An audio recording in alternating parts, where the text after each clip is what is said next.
Ese ujya wifuza ko wasoma ubutumwa bw'umuntu ntamenye ko wabusomye? Ese uba wifuza kureba status z'abandi ntibamenye ko wazirebye? Muri iyi video nibyo tugiye kukwereka. Iyi video nuyireba mpaka irangiye uraza kuba ushobora kureba status z'abandi. Status uhitemo uvuga uti iyi status ninyireba nshaka ngo batamenya ko nayirebye, bandebe muri views zayo, ndetse nshaka ngo ubutumwa bw'uyu muntu nimbusoma atamenya ko nabusomye. Mbese nshishishe nzakomeze mwereke ko ntabubonye. Okay, niba urimo kuri channel yacu Xvyose kanda subscribe kandi no kunzogera ngo utazagicikwa n'ibiganiro byiza by'ubwenge tukugezaho kuri channel yacu. Iyi ni YouTube channel yitwa Xvyose, kanda subscribe.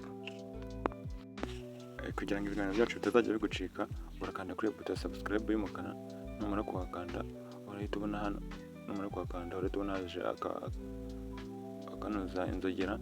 Iyo nzogera nuyibona uhita uyikanda nayo, numara kuyikandaho uhitemo aho hantu hari inzogera y'umukara handitse ngo all, hari inzogera y'umukara uhakanda. Numara kuhakanda buri kiganiro cyose dushizeho uzajya uhita ukibona.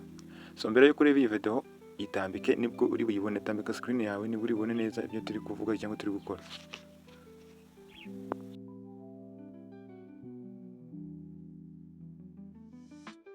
Mbere yuko mbikwereka reka mbanza nkibutsa aka kantu. Murabizi ndetse cyangwa se hariho n'abatabizi ko iyo wandikiye umuntu ubutumwa haza agakoni kamwe cyangwa se akantu kavivuye kamwe, for example nk'aka ngaka turabona ni tubiri ariko haza akantu kamwe. Iyo wohereje ubutumwa umuntu mbere na mbere haza kamwe, aka kamwe kaba gasobanuye iki? Kakaba gasobanuye ko telefone yawe nta kibazo ifite, ufite mega, ubutumwa bwagiye. Iyo haje kamwe rero gusa biba bisobanuye iki? Biba bisobanuye ko umuntu wandikiye ubutumwa bwagiye ariko ntiburamugeraho. Bwagiye, bwashoboye koherezwa ariko ntiburamugeraho. Noneho iyo ubutumwa bumugezeho diregiti ntiburamugeraho, noneho ubutumwa bumugezeho hahita haza ubu bukoni bubiri, utu tuntu tubiri tuvivuye. Utu tuntu tubiri tuvivuye ariko twijimye. Icyo gihe ubutumwa buba bwamugezeho. Iyo buriho ubukoni bubiri bwijimye bubiri, ubutumwa buba bwamugezeho buri muri telefone ye ariko atarabusoma. Noneho iyo yabusomye bigenda gute? Iyo yabusomye ubutumwa biza gusa muri iri bara ry'ubururu, bihita bihinduka bigasa n'iri bara ry'ubururu, bitabuza bukabukoni bubiri gusa n'iri bara ry'ubururu. Icyo kiba kigaragaza ko yabusomye. Noneho ngiye kukwereka uburyo ushobora gusoma ubutumwa bw'umuntu ntamenye ko wabusomye, mbese we bugakomeza ukaguma gusa muri iri bara ry'ubururu, mbese akajya areba agasanga nturasoma ubutumwa bwe. Ndetse wanamwandikira bikamutungura cyane akibaza ati se ko ndi kubona atasomye ubutumwa bwanjye akaba ashoboye kunsubiza, byagenze gute? Umuntu ni umuhanga, agahita anagutinya. Dore uko bikorwa rero.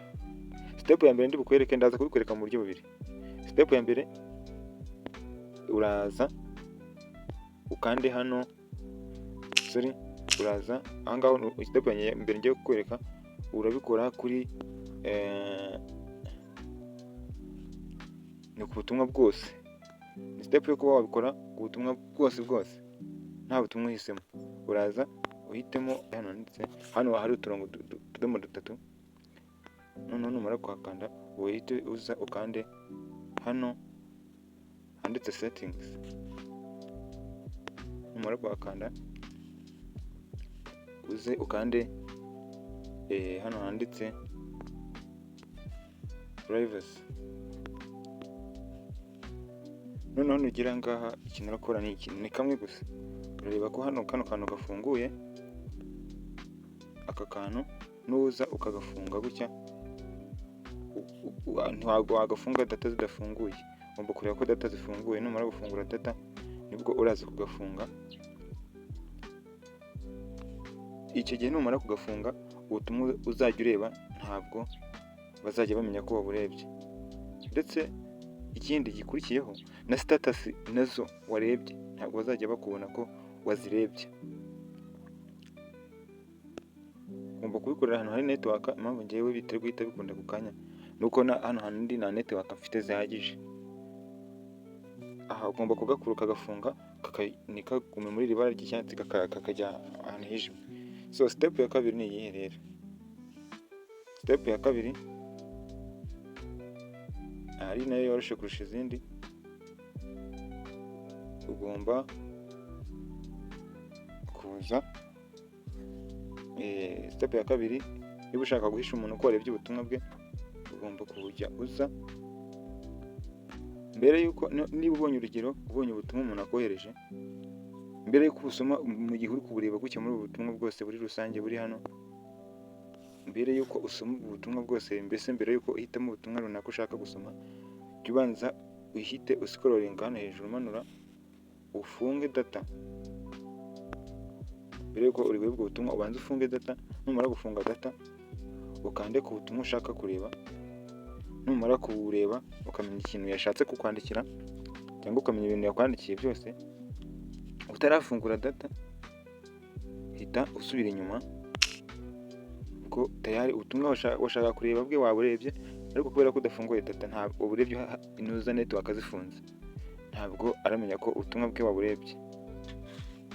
Noneho tuvuge ngo urashaka ko umwandikira,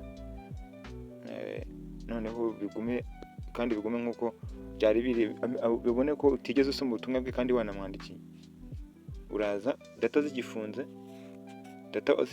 uze ukande ku butumwa bwe yakwandikiye, uhite uza umwandikire ibyo ushaka kumwandikira. Noneho numara kumwandikira data zigifunze, usubire inyuma, noneho kugira ngo ubutumwa bumugereho uze ufungure data connection. Numara gufungura data connection, ubutumwa buzamugeraho umwandikiye. Ubutumwa urabona ko ubutumwa mwandikiye bumugezeho, ariko ntabwo azabona ko ubutumwa bwe nigeze mbusoma. So niba ukunze video kanda subscribe, ukanda no kunzogera ngo utazagicikwa n'ibiganiro iyi YouTube channel yacu nshasha yitwa X byose izagikugezaho. Ciao turabakunda, Imana bahenzagire.